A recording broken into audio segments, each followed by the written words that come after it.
Hi everyone, my name is Karen. This is my channel RatherBeReading, and today I'm bringing to you a recent reads video. This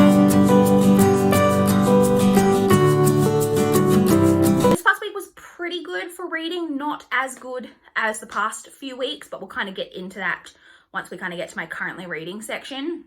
But let's jump straight in and talk about the books that I did read. I did manage to complete a total of 5 books this past week.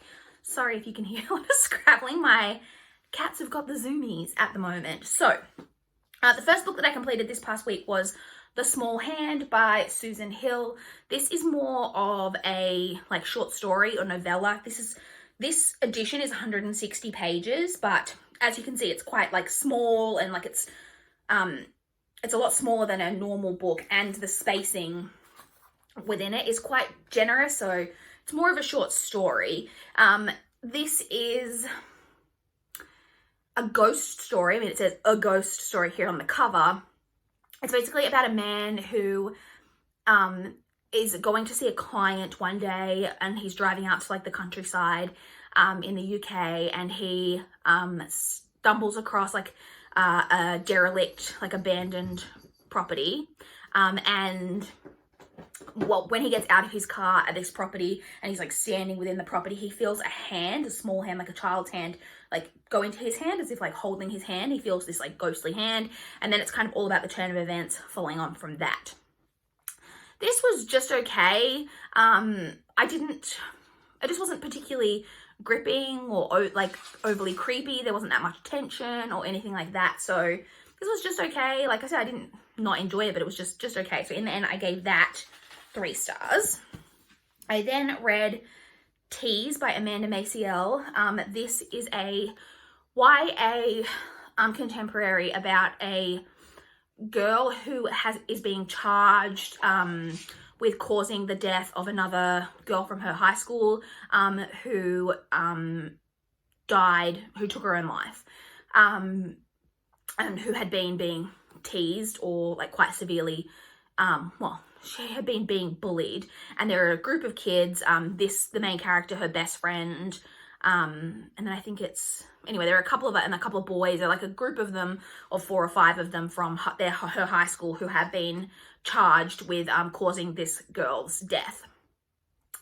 This was very difficult to read. It's very difficult to read in that it's obviously difficult subject matter, but then also the main character is very unrepentant.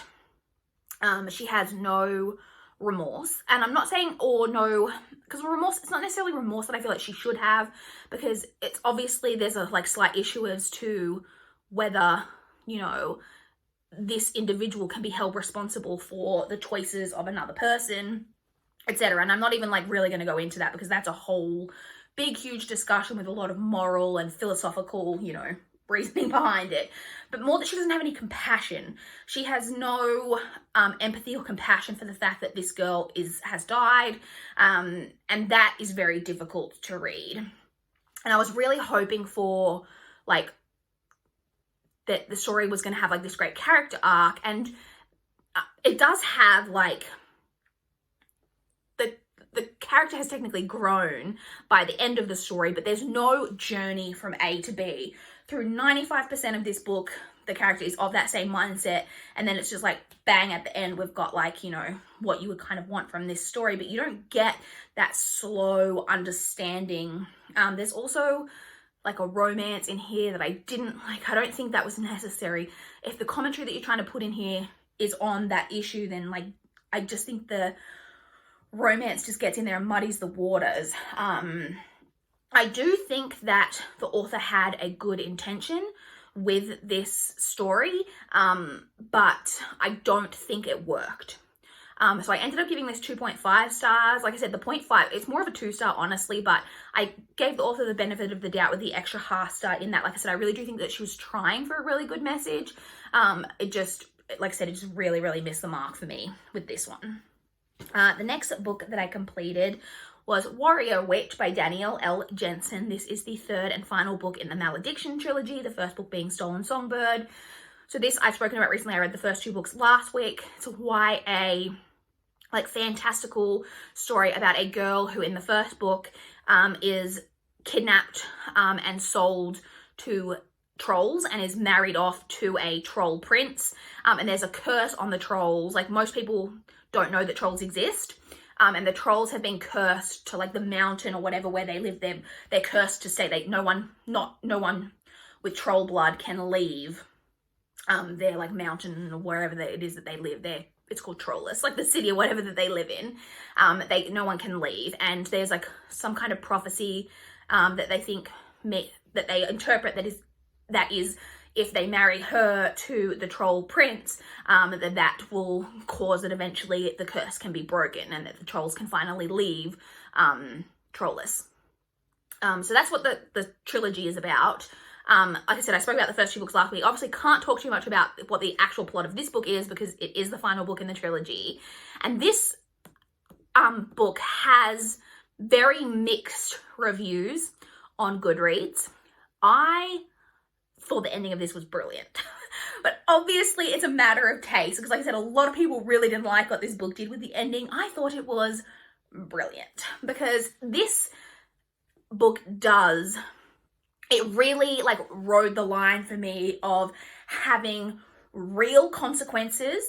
I really hate, like, and I'm sure you guys all know the types of stories that I'm talking about where you read these big books with these big wars and battles and curses and these huge things with all these big implications, but then at the end it's like everybody lives and everybody's happy and everybody gets what they want and, like, the bad guys are defeated and all the good people survive, and it's just so unrealistic. This, I think, really rode the line, like I said, of having real consequences, and being not, it was like a bittersweet ending. Like, there were some things in there that, like, was enough to, like, leave the reader happy, but at the same time enough to be like, there were real, like, real consequences happened. There was no real loopholes, anything like that. Like, stuff, like, happened the way that you would expect that it would maybe happen in this situation. I will say, I do think this book was a little bit rushed. It is still my favorite in the trilogy, but I do think it's a little bit rushed. There are a couple of scenes that, like, the scenes themselves feel rushed. Like, there'll be a character who all of a sudden speak up, like, have a piece of dialogue in a scene, and you'll be like, where did that character come from? Like, the scene wasn't properly fleshed out in order to, like, determine that that character, like, had even been present, if you know what I mean. So, like, the parts like that were rushed. And I will say this book, you can't tell because I don't have the other 2 in front of me, but this one is shorter. The other 2 books were both just under 500 pages, and this one's only 370. So I feel like the author could have maybe taken a bit more time and, like, fleshed out some of those scenes a little bit better. And there is also one plot element in this that was added in there for, like, kind of almost a convenience that is then never really expanded on, and that frustrated me a little bit. But apart from that, like I said, the ending of this, like, I cried. I was, like, crying, had tears, like, I wasn't, like, sobbing, but I had tears streaming down my face for, like, the last, like, 20 or 30 pages. I don't know anyone, like, that I'm friends with personally on, like, BookTube and stuff who's read this, and I really wish more people could read this. I do think it's a very underrated trilogy. Like I said, and for me, this was a really great ending to a trilogy. So, like I said, did I say what I gave this? I gave this 4 stars. Like I said, I gave the first 2, I think, 3.75, whereas this was a straight 4-star for me. Like I said, it probably would have almost been like a 4.25 for me, except, like I said, I did dock it a little bit because, like I said, I do think that some scenes were rushed and there are a few little things in there that weren't, like, perfect, but I thought the ending was amazing. I then read What Lies Between Us by John Mars. This is a book that I received a digital copy in exchange for an honest review from NetGalley. And I was really excited when I got approved for this because John Mars, I've done a bit of research into him since I read this because John Mars has kind of blown up on BookTube a little bit over the past, I don't know, 6 to 12 months or whatever. A lot of people read The One, which I haven't read. And really, really loved it. And I know there's quite a few people who've read The Passengers as well, which gets a bit more mixed reviews, but I have heard quite a few people say they really loved that as well. And both of those books were, like, The One was written back in 2017, but it seems like in the past year, a lot of people ended up reading it. He actually has quite a big back catalogue. Anyway, I haven't read anything by him. And this one, like I said, I recognized the author straight away when this came up on NetGalley because, like I said, I've heard people talking about The One and The Passengers, and I am interested in reading those. And I actually bought a copy of The Passengers a while ago, secondhand, and have that on my TBR. Anyway, and so when I saw this, I requested it, was approved, and I was really excited because the premise of this is super creepy. I read it to you guys when I talked about it in my, was it on my TBR video? I actually have my laptop here. I'm going to quickly, I didn't plan for this, but I am quickly going to get the synopsis up for you guys and read you the little portion that I'm talking about that really hooks you into the plot, because for me that was the main thing. Like I said, I was already interested in it because of the author, but that little hook that they have in the plot, in the synopsis is like just so interesting. So it talks about blah blah blah. They say every house, sorry, I've got a lot of cats going on at the moment. So they say every house has its secrets, and the house that Maggie and Nina have shared for so long is no different, except that these secrets are not buried in the past. Every other night, Maggie and Nina have dinner together. When they are finished, Nina helps Maggie back to her room in the attic and into the heavy chain that keeps her there, because Maggie has done things to Nina that can't ever be forgiven, and now she is paying the price. So the actual synopsis has like a lot more in it, but I think that's all I knew going into it. That's all I wanted to know. That was enough for me to be very, very interested in this. So this, I was really, like, I had high expectations, and I did really, really enjoy it. So it has a really, it's very, like, psychological. Like, I would call this a psychological thriller. There's a lot of unraveling of the characters and trying to figure out, like, why they're doing what they're doing and the reasoning behind a lot of things. There are a couple of people who commented in reviews that I've seen on Goodreads saying that, like, there were quite a few shocking plot twists. And I have watched a video of Gabby Reads. She did a vlog reading this, and she kept saying in her vlog, like, oh, there was another plot twist and another plot twist. There were no plot twists for me. There was nothing in here that I was, like, overly shocked by. Like, everything, not, like, overly predictable, but it was just, like, you could kind of, the author was taking you by the hand and kind of leading you down this path. But I didn't mind that. Like, that is what, it was like this slow, like, building and unraveling. And even though I could kind of see things as we were leading up to them, like, it was an enjoyable ride of, like, going on the road with these characters and figuring out, like I said, it was not really, like, about the what, it was about the why. Kind of. I really, really enjoyed, like I said, it had a really good, like I said, creepy, like, vibe and all of that. And I did, I'm trying to think if there was anything else I want to say. Not really. I thought the characters and all the character relationships, like I said, were really interesting. I thought it was a really well done thriller, and I gave it 4.25 stars, and I definitely want to check out more by John Mars. And then the final book that I finished this week was Only Ever Yours by Louise O'Neill. Now, this is YA, older YA, definitely older YA, dystopian. So it's set in a world where the only purpose for women is, so women aren't born. They have, like, eradicated women from being, like, born biologically. They are engineered to be perfect female specimens.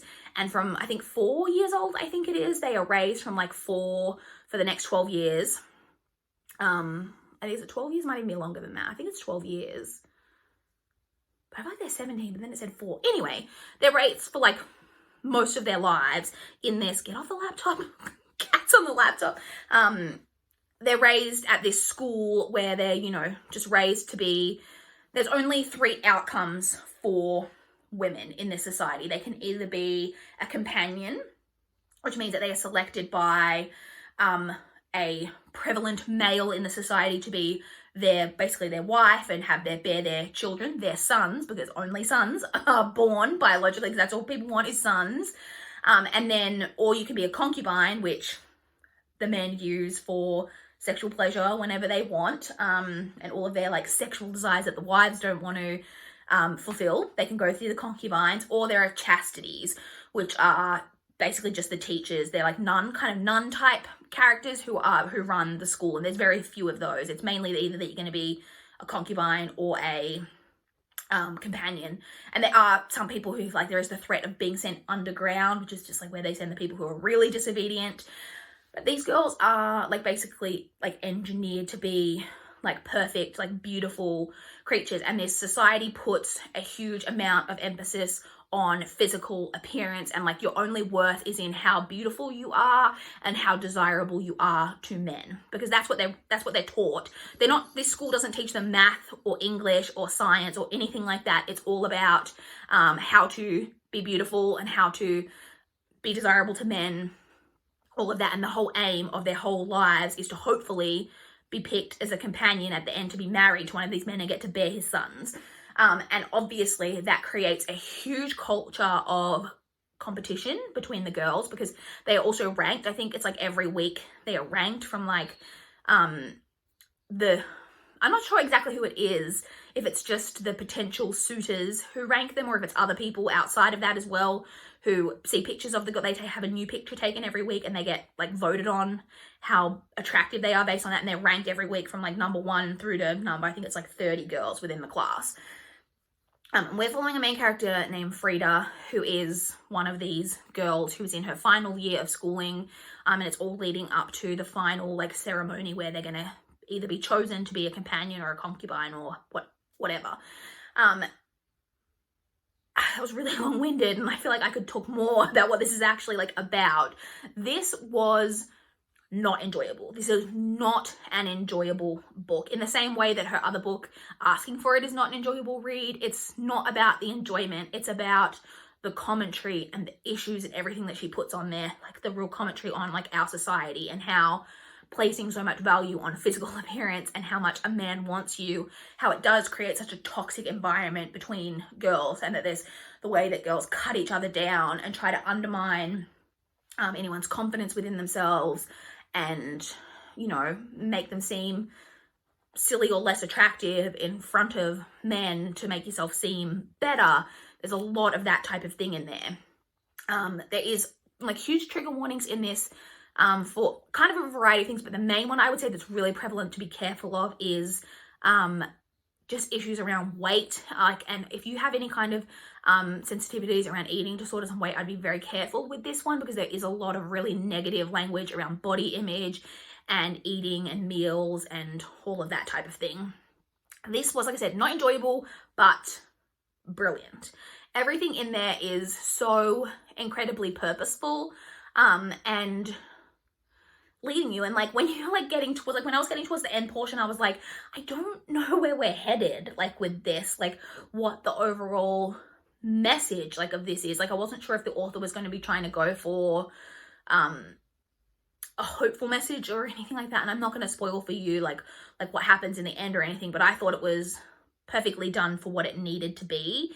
Like I said, I don't even think I mentioned this, but like none of the female characters in this have a capital letter for their name. It's like an intentional choice by the author. Like just little things like that that are so clever, like that each of the female characters' names are written with a small letter. Like, you know, instead of my name having a capital K, it would be a small k, to just like show even that effect that the women aren't like worthy enough to even be like a person with a capital, because, you know, if you don't have a capital letter, then you're not like a person.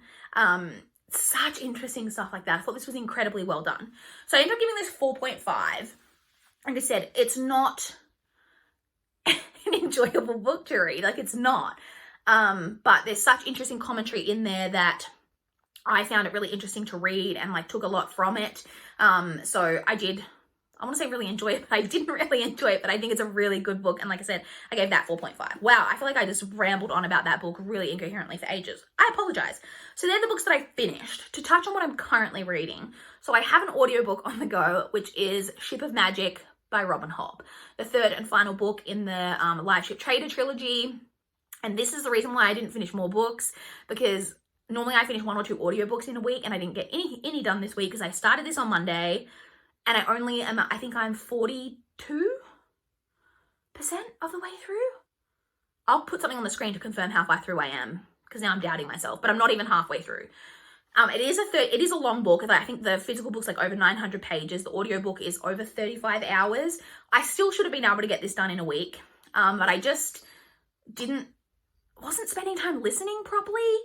All the parts that I listened to were fine. Like when I was listening, I just was spending a lot of time instead of having the audiobook playing, like playing random videos on Facebook and just doing random stuff like that instead of spending time listening to the book. And it's not that I'm not interested in it, it's not holding my attention, it is. I've really been enjoying this trilogy. I really look forward to finding out how it ends, and when I am listening to it, I'm enjoying it. I just keep, for some reason, not picking it up. So I didn't finish that, like I said, so I'll put exactly how far through I am, but I'm less than halfway. But that's my main goal for next week, is to get that finished, get that audiobook finished. And then in terms of my like non-audiobook read that I'm currently reading. I'm currently reading One to Buckle My Shoe by Agatha Christie. This is the 22nd or 23rd, I'm not sure exactly, book in the Hercule Poirot series. This one is about Hercule Poirot at the beginning is visiting the dentist, and he's there, has an appointment, and it all goes normally. And then a couple of hours after he's left the dentist, he discovers that the dentist shot himself. But the dentist seemed perfectly normal and perfectly fine, didn't seem to have any issues. And then it's this whole thing, did the dentist shoot himself or was it murder? I'm on page 106. This is like 240 pages, so just under halfway. I probably could have finished this yesterday, but I fell asleep instead. And like I said, I have spent a lot of time this week watching random videos, which is my downfall. I'm not going to lie. So yes, like I said, 100 pages into that, but I'll definitely get this done today. So that's it. Those are all of the books that I read this week and what I am currently reading. I would love to chat with you guys in the comments down below if you've read any of these books, if you've got any thoughts on them. I would love to discuss, or if you guys want to let me know what you guys have been reading and enjoying or not enjoying, I would love to know. Please like this video if you liked it. Please subscribe if you want to see more from my channel. That is all I have for this video today. Bye guys.